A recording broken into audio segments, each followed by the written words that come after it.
اللہ تعالیٰ نے انسان کی ایک عادت کا بیان کیا، ایک بری خصلت انسان میں، بری عادت انسان میں، بری نیچر انسان میں یہ ہے کہ خلق ہلوعا، کہ یہ جلد باز ہے، فیصلہ کرنے میں جلدی، کام کرنے میں جلدی۔ اور یہاں جلد بازی کا مطلب وہ جلد بازی نہیں جو سستی کے اگینسٹ ہوتی ہے۔ ایک ہوتی ہے سستی، کام ہی نہ کر رہا ہو آدمی، تو اس کے اگینسٹ تو چستی چاہیے ہوتی ہے نا کہ کام جلدی جلدی نمٹائے۔ یہاں جلد بازی کا مطلب ہے خواہشات کا غلام۔ اسے پتا ہے کہ میں نے اپنی خواہش پوری کی تو مجھے نقصان ہوگا، لیکن کہتے ہیں انجام کو چھوڑو، بس کام کرو، کام کو فوکس کرو، وہ بعد میں دیکھا جائے گا۔ یہی وجہ ہے کہ جو دنیا پرست لوگ ہوتے ہیں وہ دنیا کو آخرت پہ ترجیح دیتے ہیں، کیونکہ دنیا جلدی مل رہی ہے، جنت کب ملے گی بعد میں۔ وہ کہتے ہیں جنت ونت کو چھوڑو یار، ابھی جو کیش مل رہا ہے نا اسی پہ چلاؤ، حور ملے گی بعد میں، ابھی جو حوریں گلی محلوں میں ٹہل رہی ہیں فی الحال انہی سے سیٹنگ کرو۔ اب کوئی ان کو بتائے بھائی ایک طرح کی حور ملے گی، یا یہ والی لے لے یا وہاں والی، تو وہ کہتا ہے بھائی یہ تو کیش ہے نا، تو اس سے محروم ہو رہا ہے۔ تو بھائی تھوڑا صبر کر لو، اللہ نے اس سے زیادہ اچھا تمہارے لیے تیار کر کے رکھا ہے۔ یہ کچھ بھی نہیں ہے، یہ کچھ بھی نہیں ہے، ان کی 2 ٹکے کی اوقات نہیں ہے ان کے مقابلے میں۔ لیکن انسان کیا ہے بھائی؟ جلد باز۔ کیسے اللہ تعالیٰ جنت کے نقشے کھینچتے ہیں نا، متقین علیہا متقابلین، جنتی خوبصورت باغات میں، چشموں میں تخت پہ بیٹھے ہوئے ہوں گے آمنے سامنے۔ جنت میں بھی میز کرسیاں نہیں ہیں، تخت ہیں۔ اس سے پتہ چلتا ہے کہ میز کرسیوں پہ بیٹھنا نیچرل نہیں ہے، تخت پہ بیٹھنا کیا ہے؟ بولو، نیچرل ہے۔ جیسا کمفرٹیبل انسان اپنے آپ کو گاؤ تکیے میں کمفرٹیبل فیل کرتا ہے نا، ایسا میز کرسی میں فیل نہیں کرتا۔ تبھی مسلم کلچر میں ہمیشہ سے مہمانوں کے لیے شاہی تخت اور گاؤ تکیے لگے ہوتے تھے، جہاں پاؤں پھیلا کے طبیعت سے لیٹ کے یا بیٹھ کے گپ شپ لگائیں۔ میز کرسی تو آفس ورک کے، لیپ ٹاپ ہاتھ میں اور فش فش کر رہے ہو آپ۔ بڑے بڑے ہوٹلوں میں بھی اب یہی ہوتا ہے، تخت لگے ہوئے ہوتے ہیں اور بڑے بڑے تکیے ہوتے ہیں، کیسا بیٹھ کے نا کبھی اس کوہنی پہ سہارا لے کے آدمی بیٹھتا ہے، کبھی اس کوہنی پہ سہارا لے کے آدمی بیٹھتا ہے، کبھی پاؤں سامنے والے کی طرف کیے، اور بڑے کمفرٹیبل ہو کر آپس میں گپ شپ لگا رہے ہوتے ہیں۔ تو میز کرسی پہ یہ نہیں ہوتا۔ تو اس لیے اللہ تعالیٰ نے جنت میں میز کرسیوں کا تذکرہ نہیں کیا۔ جہاں بھی اللہ نے اہل جنت کے عیش کا تذکرہ کیا، قرآن ایک لفظ استعمال کرتا ہے، متکئین فیہا علی الارائک۔ اریکہ کہتے ہیں تخت، تخت پر تکیے لگائے ہوئے بیٹھے ہوں گے، تخت پہ تکیے کا اپنا ہی جملہ کمپلیٹ کیا کرو بھائی، مزہ ہے۔ کبھی گھر میں ایک تخت لگائیں، ایک تکیہ لگا کے یہاں بیٹھیں، سامنے بیگم کو بٹھائیں تکیہ لگا کے، اور گپ شپ لگائیں، اور بتائیں بیگم کو میری آپ سے شادی ہوئی تھی، اس سلسلے میں حاضر ہوا ہوں آپ سے ملاقات کے لیے، ٹھیک ہے نا؟ ٹھیک۔ تو متکئین فیہا علی الارائک، تو قرآن کیا نقشہ کھینچتا ہے کہ بھئی یہاں جلد بازی میں برائیاں مت کرو۔ جلد باز ہے نا، تو اللہ نے ایک بری خصلت کے طور پہ بیان کیا۔ تو جس چیز کو اللہ برا کہہ رہے ہیں وہ فائدے مند ہو سکتی ہے؟ اللہ کہہ رہے ہیں برا ہے، دیکھو چرس کیوں پیتا ہے، ابے ابھی مزہ آ رہا ہے آنے دے، او بھائی چھوڑ دے، صبر کر لے، یہ عادت ہی چھوٹ جائے گی تو چرس کے بغیر ہی نارمل رہے گا۔ تو چرس پینے کی تجھے ضرورت پڑے گی نہیں۔ سگریٹ پینے والا کیا کہتا ہے، بھائی سگریٹ نہیں پیتا دماغ خراب ہوتا ہے، چاہیے۔ یار مفتی صاحب تو نہیں پی رہے، ان کا دماغ تو خراب نہیں ہو رہا، صحیح ہے، کیا خیال ہے؟ ہم تو اللہ کا شکر، اللہ نے بچایا ہوا ہمیں، ہمارا کیوں نہیں خراب ہو رہا؟ اس لیے کہ ہم نے پی نہیں ہے تو چھوڑ دو، مت پیو، صبر کر لو۔ اور اگر اپنی خواہش کو پورا کرتے رہو گے تو جتنا تڑپو گے جال کے اندر، جال گھسے گا کھال کے اندر۔ پرندے پہ جب جال میں آتا ہے نا تو ہلنے سے پھنستا ہے وہ جال میں، آرام سے پڑا رہے نا، ٹرک سے احتیاط کرے، پھر مالک جال اٹھانے کے لیے اڑ جائے، لیکن تڑپتا رہے گا نا جال کے اندر تو جال اور کھال میں پھنستا چلا جائے۔ مچھلی نے کانٹے پہ منہ مارا، منہ مار کے اب بھائی تو پیچھے کو زور لگائے گی نا تو کانٹا اور اندر گھسے گا. تو اب یہ نہیں ہو سکتا کہ اب تو ایسا کر زور نہ لگا. زور نہ لگانے سے یہ ہوگا اوپر یہ بندہ سمجھے گا کوئی مچھلی پھنسی نہیں ہے, یہی سمجھے گا نا اس کو. وہ تو مچھلی جب کھچا لگاتی ہے تو اس کو اندازہ ہوتا ہے کہ کوئی شکار آ گیا, کہ مچھلی کو اتنی سینس کہاں بھائی. لیکن انسان کو تو اتنی سینس ہے کہ نہیں ہے. تو جو خواہشات میں دھنستے چلے جا رہے ہیں, عجیب عجیب قسم کے ڈیزائن ہمارے سامنے آتے ہیں یار. میں جس طرح کے ڈیزائنوں سے ملتا ہوں نا, کبھی آپ کو ملوا دوں آپ پاگل ہو کے مر جاؤ. بولے یار کیا کیا فلمیں مارکیٹ میں آ رہی ہیں. کچھ فلمیں ایسی ہیں ہر خواہش پوری کرنا ان کا جذبہ ہے دنیا میں. حلال حرام کی کوئی پرواہ نہیں ہے ان کو. یہ بھی مل جائے, یہ بھی مل جائے, یہ بھی ہو جائے, یہ بھی ہو جائے. ان میں صبر ہی نہیں ہے. اور کچھ ایسے بے وقوف ہیں دین اور مذہب کا لیبل لگا کے اپنے آپ کو جائز نعمتوں سے بھی محروم کیا ہوا ہے. جائز نعمتوں سے بھی اپنے پاؤں پہ خود ہی کلاڑے مار رہے ہیں. ایک صاحب آئے کہنے لگے مجھے ایک بڑا اچھا روزگار مل رہا ہے بیرون ملک, لیکن میں اس لیے نہیں جا رہا کہ جو اللہ وہاں کھلائے گا وہ یہاں بھی کھلائے گا. تو میں نے کہا اللہ تو ہر جگہ کھلائے گا, لیکن اللہ میاں نے بولا ہے ہاتھ پاؤں مار. تیرے کو اگر ٹماٹر بیچنے میں پیسہ کم مل رہا ہے, خربوزے میں زیادہ مل رہا ہے, اور پھر یہ دلیل دو کہ جو اللہ ٹماٹر بیچ کے کھلا سکتا ہے خربوزہ بیچ کے بھی کھلا سکتا ہے, اور خربوزہ کا کاروبار چھوڑ دو. دوبارہ بتاتا ہوں مثال. دیکھو آپ ٹماٹر کی ریڈی لگا رہے ہو, اس میں آپ روزانہ 1000 روپے کما لیتے ہو. کسی نے بولا خربوزے کا سیزن چل رہا ہے, خربوزہ لگا لے, کتنا بچے گا 2000. اب آپ دلیل میں یہ کہتے ہو کہ جو اللہ خربوزے سے کھلا سکتا ہے ٹماٹر سے بھی وہ کھلائے گا.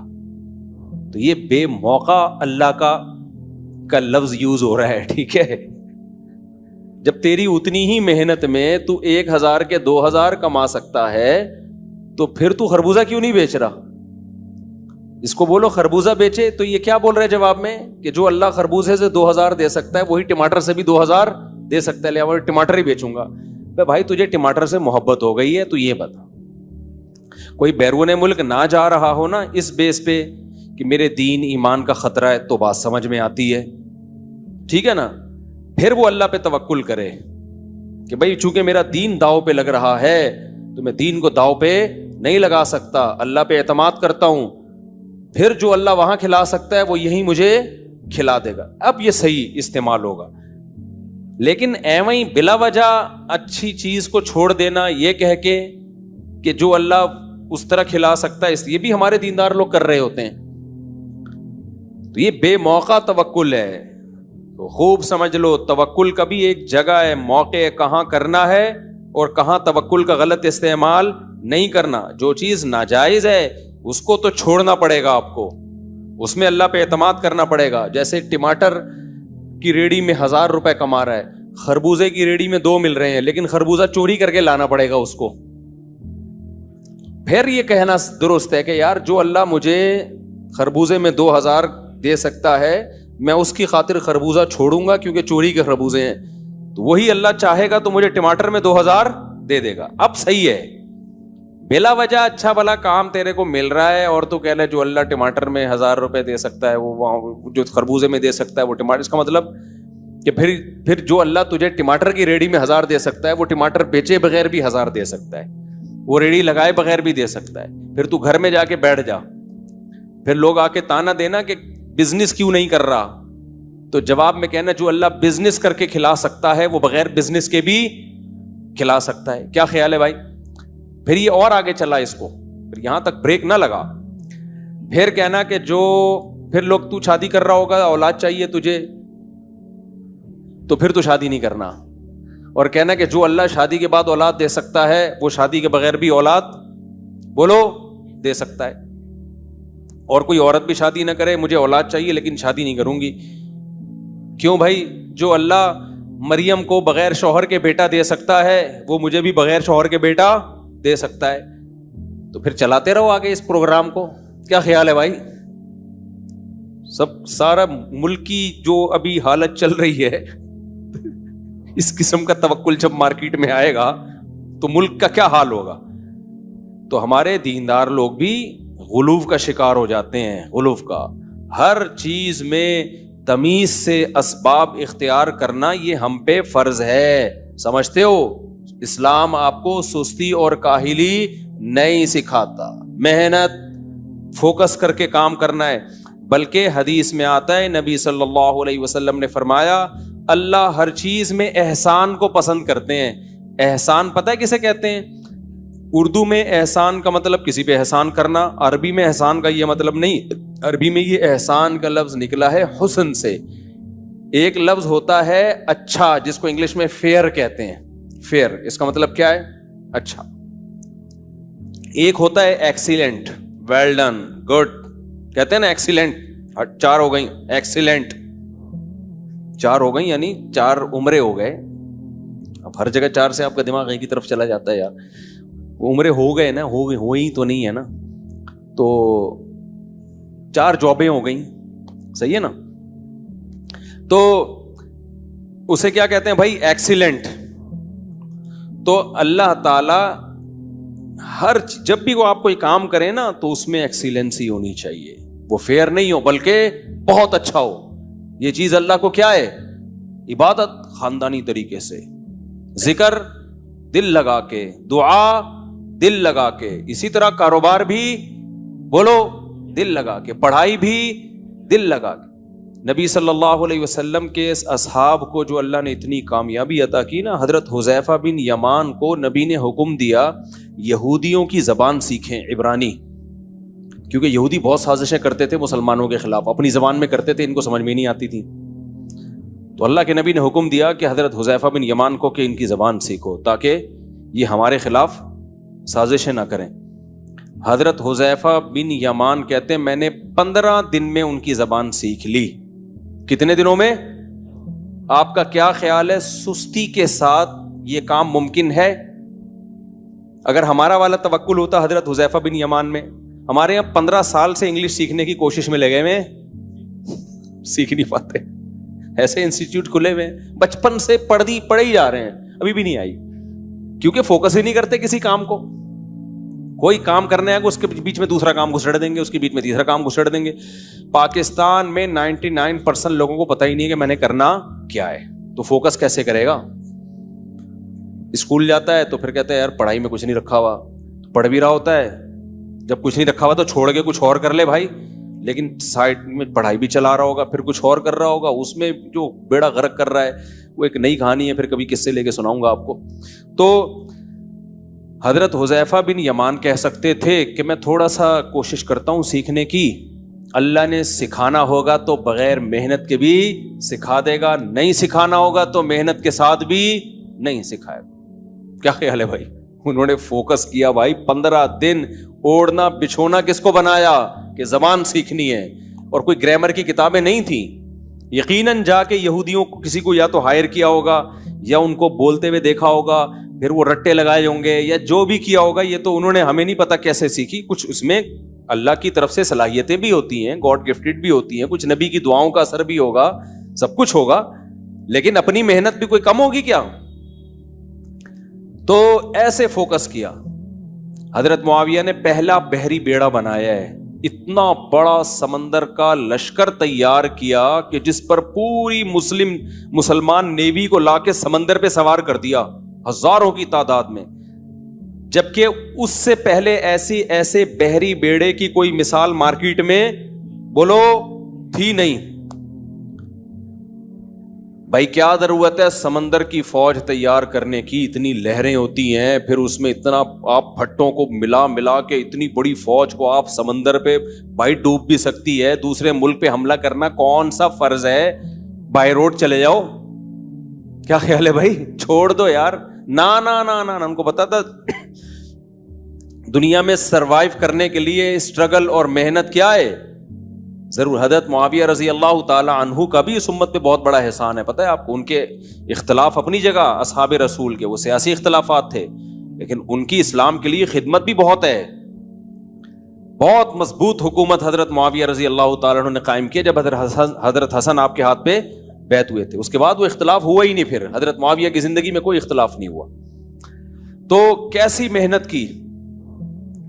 تو آج کیا ہو گیا ہے، مسلمانوں کے جو پٹنے کی وجہ ہے نا، مار کھانے کی وجہ ہے، مذہب کا جہاں استعمال صحیح کرنا ہے وہاں ہو نہیں رہا، جہاں نہیں کرنا ہے وہاں ہو رہا ہے. تبھی میں سستی کے خلاف بار بار بیان کرتا ہوں. ابھی جمعے کو بھی میرا اسی پر بیان ہوا ہے. سارا مسئلہ قوم کا کیا ہے؟ جو سست آدمی ہے وہ گناہ بھی نہیں چھوڑتا، وہ قوم پہ بوجھ بھی بنتا ہے، اس کی صحت بھی اچھی نہیں ہوتی، اس کے اخلاق بھی اچھے، جملہ کمپلیٹ کیا کرو بھائی، نہیں ہوتے.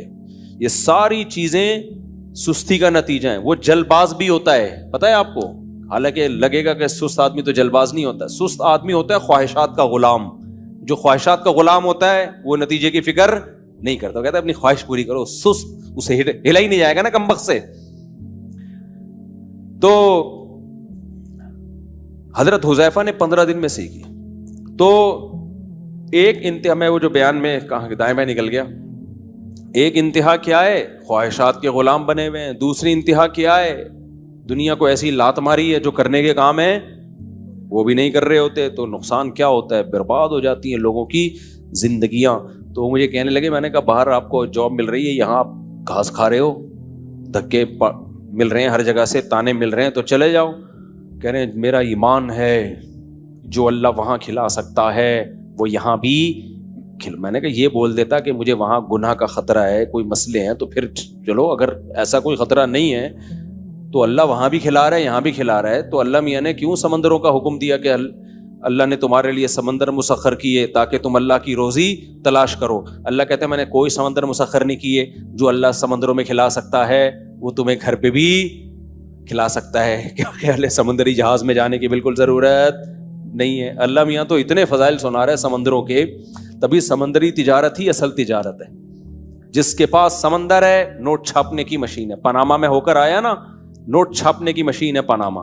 وجہ اس کی ہے کہ 2 سمندروں کے بیچ میں انہوں نے راستہ بنا لیا.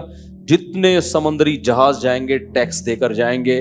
روزانہ کروڑوں اربوں روپے کی آمدن ہے ان کی. اتنا سا ملک ہے، ارننگ بہت زیادہ، لیکن قبضہ اس پر امریکہ کا ہے. امریکہ نے اس کو بولا ہوا ہے کہ تم اپنی فوج نہیں بنا سکتے، جب تمہیں کوئی مسئلہ ہوگا ہم تمہاری مدد کریں گے، اور مسئلہ ہے یا نہیں یہ بھی ہم بتائیں گے. یہ جملہ میں نے اپنی طرف سے ایڈ کیا ہوا ہے. امریکہ کا جو پاناما سے معاہدہ ہوا وہ تو یہ ہوا، پہلے پاناما کی آرمی تھی، امریکہ نے ختم کروا دی نا. بولے بدتمیز، یہ حرکتیں نہیں کیا کرو، فوج ووج نہیں رکھا کرو، ٹھیک ہے نا. تو پورا کنٹرول کر کے نا، اور پھر بولا کہ ہم جا رہے ہیں، اب تم پہ کوئی بھی مسئلہ ہوگا ہمیں بتانا. تو یہ معاہدہ ہو گیا. تو میں ویسے بتا رہا ہوں جنرل نالج کے لیے کہ پورا معاہدہ یہ نہیں ہوگا. پورا معاہدہ یہ ہوگا کہ کوئی بھی مسئلہ ہوا تو ہم تمہاری مدد کے لیے فوجیں داخل کریں گے. مسئلہ ہے یا نہیں ہے یہ بھی کون بتائے گا؟ ہم بتائیں گے. ہم بتائیں گے بہت شدید مسائل چل رہے ہیں تمہارے ساتھ، تمہیں ابھی امریکن آرمی کی ضرورت ہے، ہم آ رہے ہیں. تم بولنا بھائی کوئی مسئلہ نہیں ہے، خدا کے نہیں، ہم بتائیں گے مسئلہ ہے.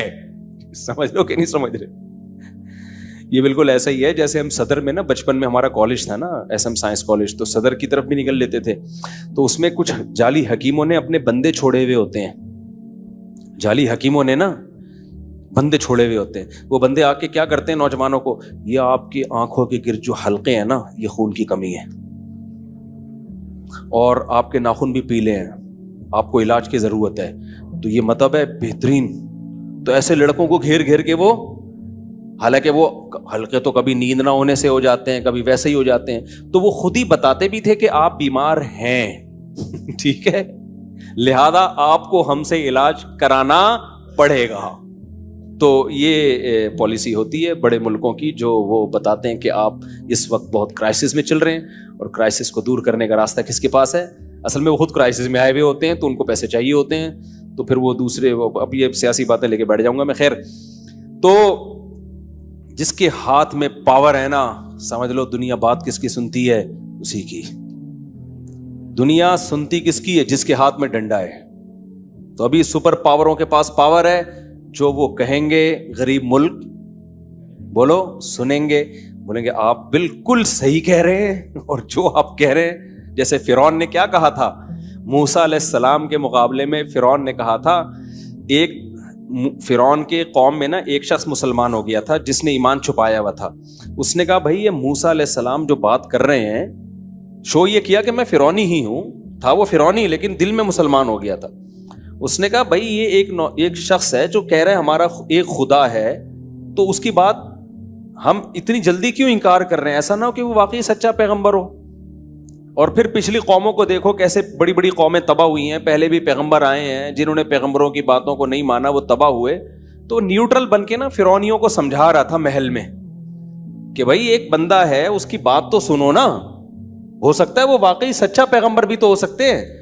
فرعون نے پوری تقریر سننے کے بعد پتہ ہے کیا کہا تھا؟ قال فرعون ما اریکم الا ما ارى وما اهدیکم الا سبیل الرشاد. دیکھو میں تم لوگوں کو وہی مشورہ دوں گا جو میری کھوپڑی میں آئے گا, اور میری کھوپڑی میں ٹھیک بات آتی ہے, غلط بات کے لیے میری کھوپڑی ڈیزائن ہی نہیں ہوئی ہے. وما اهدیکم الا سبیل الرشاد کا اصل ترجمہ تو یہ بنتا ہے کہ میں تمہیں وہی بتاؤں گا جو درست بات ہوگی. لیکن اتنا کانفیڈنٹلی فرعون نے کہا کہ میں اس کا اپنا ایک ترجمہ کرتا ہوں, اپنے اسٹائل میں ترجمہ کرتا ہوں, تاکہ فرعون کے جو کہنا چاہ رہا تھا نا اس کو آپ کے دماغ میں ڈال دوں. فرعون کیا کہنا چاہ رہا تھا؟ وما اهدیکم الا سبیل الرشاد. کیا مطلب کہ یہ جو کھوپڑی ہے نا, فرعون اپنی کھوپڑی کو کہہ رہا تھا, یہ غلط بات کے لیے ڈیزائن ہوئی نہیں ہے. اس میں ایسے سافٹ ویئر ہی نہیں ہے کوئی غلط بات آ جائے. اس میں ہمیشہ کون سی باتیں آتی ہیں؟ ٹھیک بات. لہذا جب ٹھیک ہی آئے گا تو میں تمہیں وہی بتاؤں گا جو ٹھیک ہوگا. غلط بات تیرے بھائی نے آج تک کبھی بولو کی. یہ جیسے آج تاجروں کو چونا لگانے کا اسٹائل ہوتا ہے نا, تاجر لوگ کسٹمر کو جو چونا لگاتے ہیں اسی اسٹائل میں لگاتے ہیں نا. یار کیا ایسے سمجھا ہے؟ دیکھو جب خریدار کے پاس کوئی بندہ آتا ہے نا, یہ کپڑا انکل یہ کتنے کا دیا کیسے, بھائی دیکھو آپ چونکہ اپنے پرانے آدمی ہوں, میں آپ کو غلط چیز تو دے ہی نہیں سکتا. یہ ہوتا ہے ان لوگ کو چونے لگانے کا طریقہ. آپ کو تو آپ کے سے تو اپنا پرانا تعلق ہے, آپ تو مفتی صاحب ہیں, آپ تو حاجی صاحب ہیں, اچھا آپ تو تبلیغ میں, اچھا ہم تو خود تبلیغ میں بک لگاتے ہیں, تو آپ سے تو ہم غلط معاملہ کر ہی نہیں سکتے. تو ان کو وہ والا کپڑا نکال کے لاؤ, وہ جو لے کر آؤ, وہ جو جاپان سے اوریجنل جاپانی ہے نا وہ لا کے, تو پھر وہ جاپانی کہہ کے پورا پہنا دے گا آپ کو, اور آپ سمجھ رہے ہو کہ میرے سے تو یہ غلط بات کہہ سکتا ہی نہیں. ابے جو آپ کے علاواؤں سے غلط کہہ سکتا ہے تو آپ کیا مریخ سے آئے ہوئے ہو؟ جو ایماندار ہوتا ہے وہ آپ کے ساتھ بھی اور دوسروں کے ساتھ بھی, جو بے ایمان ہے وہ دوسروں کے ساتھ بھی اور آپ کے ساتھ بھی. جو 1 روپے چراتا ہے وہ 1 کروڑ بھی موقع ملے گا چرائے گا, اور جو 1 کروڑ نہیں چراتا وہ 1 روپے بھی نہیں چراتا. 1 روپے جو نہیں چراتا وہ 1 کروڑ بھی نہیں چراتا. سمجھتے ہو کہ نہیں سمجھتے؟ چور چور ہوتا ہے, اس کو جہاں موقع ملے گا ہاتھ صاف کرے گا, اور جو ایماندار ہوتا ہے وہ 1 روپے بھی نہیں لے گا کسی کا. دیکھو جو بے نمازی ہوتے ہیں وہ نماز نہیں پڑھتے, ان کو آپ بولو کہ 1 کروڑ روپے دیں گے, ہو سکتا ہے پھر بھی نہ پڑھیں, ہو سکتا ہے پڑھ لیں. لیکن جو نماز پڑھتا ہے نا اس کو آپ بولو 1 کروڑ روپے لے لے, آج فجر کی نماز چھوڑ دے, وہ سوتے میں چھوڑ دے گا, پیسے لے کے نماز نہیں چھوڑے گا. وہ کہے گا جب میں نے پڑھنی ہے تو میرے لیے اب 1 کروڑ 1 ارب 10 خرب سب برابر ہیں. جو نمازی ہوتے ہیں نا وہ کہتے ہیں بھائی یہ تو پیسے لے کے نہیں چھوڑ سکتے, سستی میں چھوڑ دے گا, ایک الگ بات ہے. سمجھتے ہو کہ نہیں سمجھتے ہو؟ تو اسی طرح فرعون نے بھی نا بالکل وہی جو ہمارے تاجروں کا اسٹائل ہے, سب تاجروں کی بات نہیں کر رہا, بات تو سب تاجروں کی کر رہا ہوں, لیکن پھر بھی میں سب تاجروں کی بات نہیں کر رہا. تو وہ اس طرح سے مال بیچتے ہیں کہ یار آپ کے لیے اسپیشل یہ آفر ہے, باقی آپ سے کیا ہم نے پروفٹ لینا, آپ سے کیا ہم نے نفع لینا, آپ کو کیا ہم نے بیوقوف بنانا, آپ سے تو ہم اب 2 نمبری کر ہی نہیں سکتے. تو فرعون کا بالکل یہی اسٹائل تھا اپنی پبلک کو سمجھانے کا. وما اہدیکم الا سبیل الرشد. 2 باتیں کی فرعون نے, کہا ما اریکم الا ما ارى, پہلی بات تو میں تمہاری باتوں میں نہیں آؤں گا, میں تمہیں وہ بتاؤں گا جو میری کھوپڑی میں آئے گا, اس لیے یہ تو نکال دو کہ تمہارے مشوروں پر میں عمل کروں گا, کہ موسیٰ کی بات سنو, غور کرو, مشورے کرو کہ واقعی پیغمبر ہیں یا نہیں ہیں. یہ اس خوش فہمی میں نہ رہنا کہ میں تمہاری باتیں مان لوں.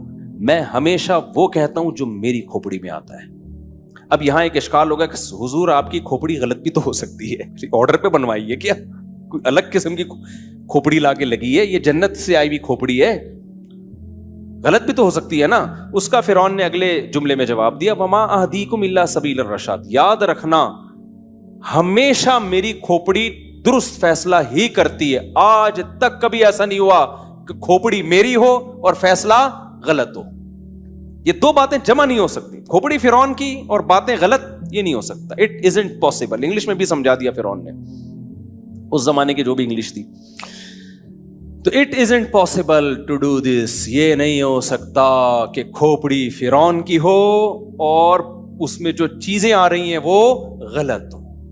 یہ تم لوگ کے ساتھ ہو سکتا ہے.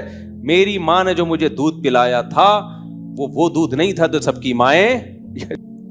تو فرعون نے کیا کہا کہ جو آپ سب کی جتنی بھی کھوپڑیاں ہیں ان میں اس بات کا چانس ہے کہ وہ صحیح بھی ہو سکتی ہیں اور غلط.